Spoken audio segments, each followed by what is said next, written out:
y le damos la bienvenida a Tulio Hernández, es sociólogo venezolano, columnista de prensa, profesor universitario. Bienvenido, Tulio, a la tarde de NTN 24, muy amable, gracias por su tiempo. Con mucho gusto, muchas gracias por la invitación. Bueno, bien, vamos a darle un enfoque, y esto para claridad un poco con la teleaudiencia, vamos a darle un enfoque algo más humano. Esta es la idea de la charla que vamos a tener con usted en los próximos minutos. Más humano con todo esto que ha pasado en Oslo, con la entrega del Premio Nobel de Paz para María Corina Machado, con la llegada de María Corina Machado después de que su hija recibiera el premio, y esa mirada humana, esa mirada yo he definido como unos temas aquí con los cuales vamos a empezar a hablar, esa mirada humana, esa mirada del reencuentro, esa mirada de las emociones, esa mirada de las promesas, de la libertad, de todo lo que hay alrededor de estas palabras que bien usted como sociólogo nos puede ayudar a entender. Primer punto, el reencuentro, una palabra clave de lo que está sucediendo en Oslo. El reencuentro no solamente de María Corina Machado con su familia, ese es el primer reencuentro, el reencuentro entre familias. Segundo, el reencuentro entre venezolanos que acompañaron a María Corina Machado, que decidieron viajar a Oslo y acompañarla, el reencuentro entre venezolanos y el reencuentro de ellos con María Corina. Y un tercer elemento de la palabra reencuentro, el reencuentro de los políticos, de otro nivel de reencuentro. Los políticos al lado de ella, el respaldo de los políticos para ella, y todo lo encasillo en esa palabra, reencuentro. Adelante, Tulio, empecemos un poco a darle esa mirada humana.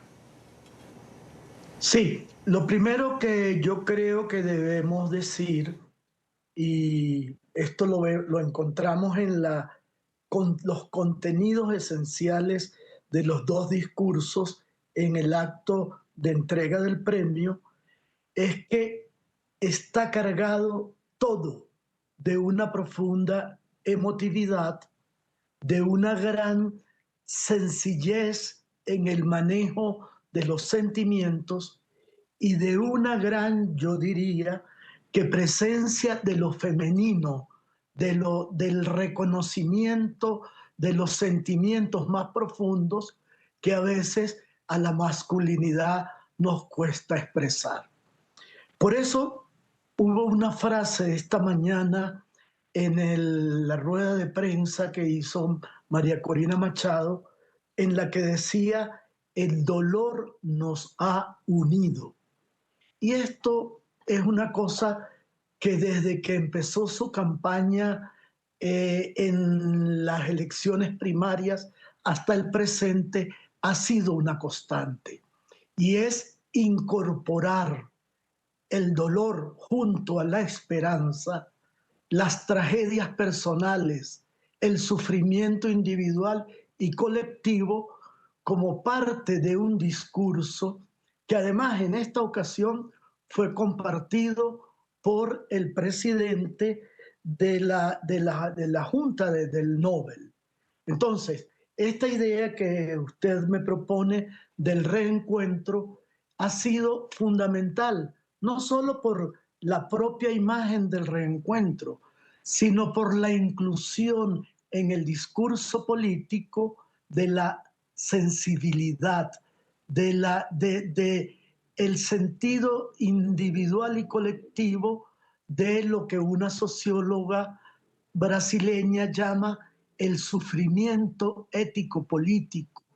El sufrimiento ético-político, según ella, genera un dolor parecido al que un duelo, parecido al que una persona siente cuando se le pierde, se desaparece un familiar, cuando tiene una ruptura amorosa, solo que no lo percibe y no lo objetiva de la misma manera, y por lo tanto lo que está logrando María Corina y lo que de alguna manera ha logrado el presidente del Comité Noruego del Nobel ha sido que recordemos que no solamente es que tenemos un gobierno autoritario y tenemos unas cifras de presos políticos, sino que hay vidas reales, individuos, personas que hemos sufrido mucho a nivel personal, destierros, y por eso yo creo que analizar la estructura y la manera como se elaboraron y se pronunciaron ambos discursos es muy importante. Muy bien, eso por el lado, Tulio, del reencuentro, y valga la claridad, estamos con Tulio Hernández, que es sociólogo venezolano. Estamos metiéndonos en el terreno de lo humano. Le quiero preguntar por las emociones, otro plano que hemos visto en las últimas horas. Las emociones de María Corina Machado, que ayer fueron de verdad muy notorias cuando salió al balcón, tras entre 15 y 16 meses donde ella estuvo aislada en la clandestinidad, estuvo prácticamente aislada, no tenía contacto con nadie, solo lo que pudiera tener de pronto con alguna llamada, algún teléfono, pero ese manejo de las emociones se vio cuando baja del balcón en el Gran Hotel en Oslo y salta inclusive las vallas para tener ese contacto con la gente, para abrazar a los venezolanos que estaban ahí, para darle una sonrisa, para darle un abrazo, para tener algo de contacto humano. Volvemos a la palabra humana con lo que empezamos este diálogo, Tulio. Sí, yo creo que se han unido muchos factores para que este acontecimiento sea algo más que la otorgación y el otorgamiento y la celebración de un premio. Yo creo que esta especie de épica de la salida, esta especie de historia de suspenso durante varios días sobre si era posible su llegada o no, la presencia desde el comienzo del elemento familiar, de reunificación familiar, y una circunstancia muy particular, no lo olvidemos, el hecho de que haya sido su hija quien con una especie de serenidad y a la vez de dulzura fuese la encargada de pronunciar el discurso, generó una especie de mezcla entre drama, melodrama y epopeya que ha removido los sentimientos del colectivo. A mí me impresiona mucho la cantidad de gente con la que he tenido conversación que me cuenta cómo han llorado, cómo pasaron horas y no podían contener el llanto.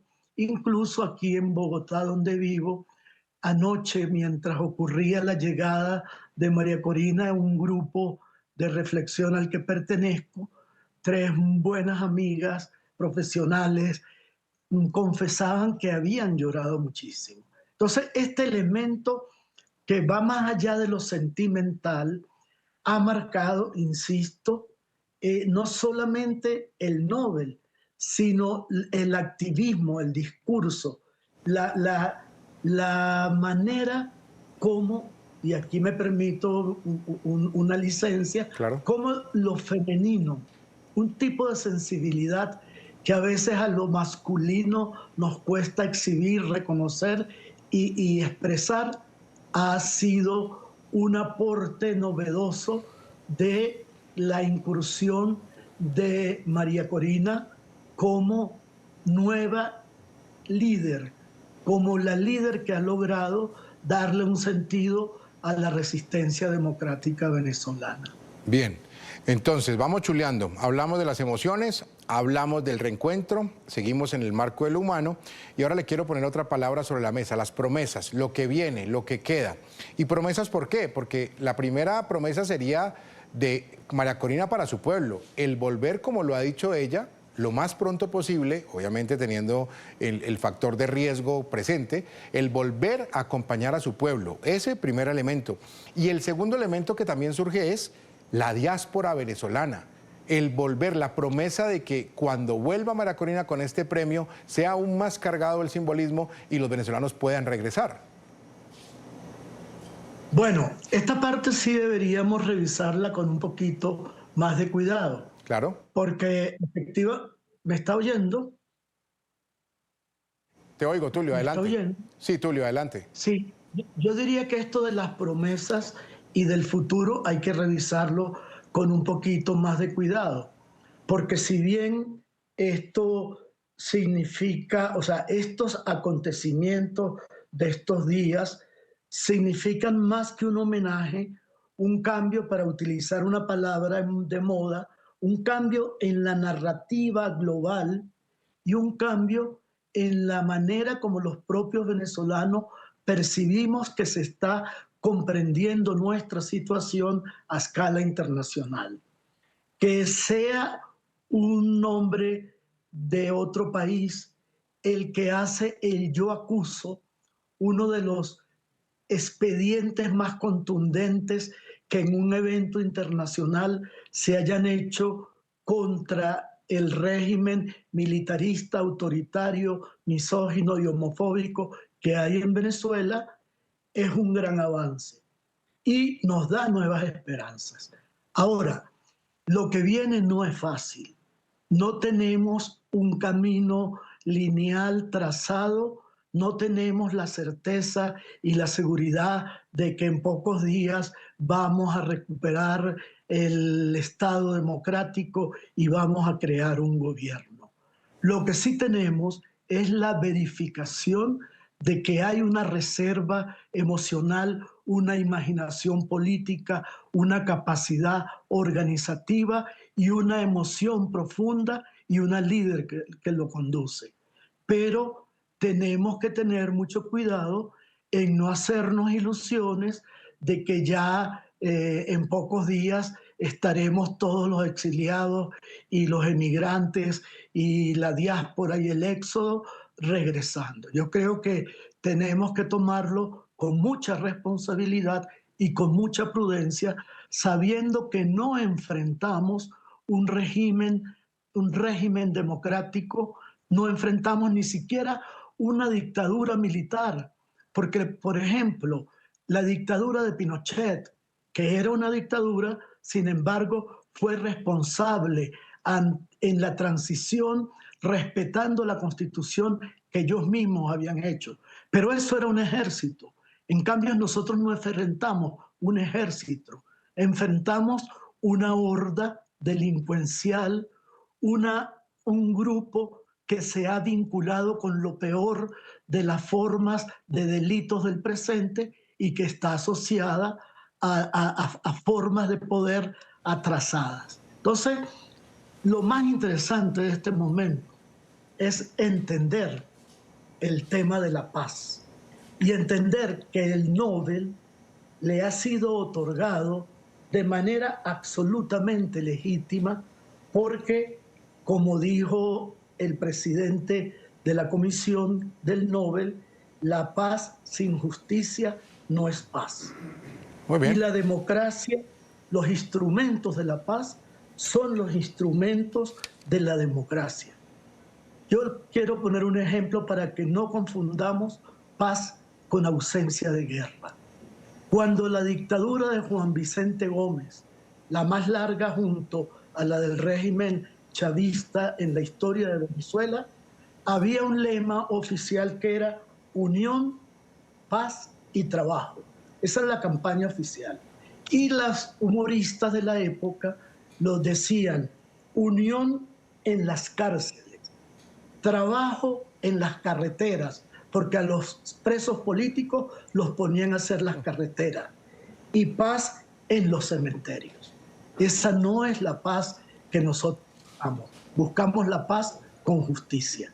Y eso es lo que encarna el Premio Nobel y María Corina en sus alocuciones y su presencia de estos días. Muy bien, él es Tulio Hernández, sociólogo venezolano, columnista de prensa, profesor universitario. Gracias por estos minutos aquí en la tarde de NTN 24, Tulio, muy amable y hasta una próxima oportunidad. Hasta luego, gracias. Gracias por todo.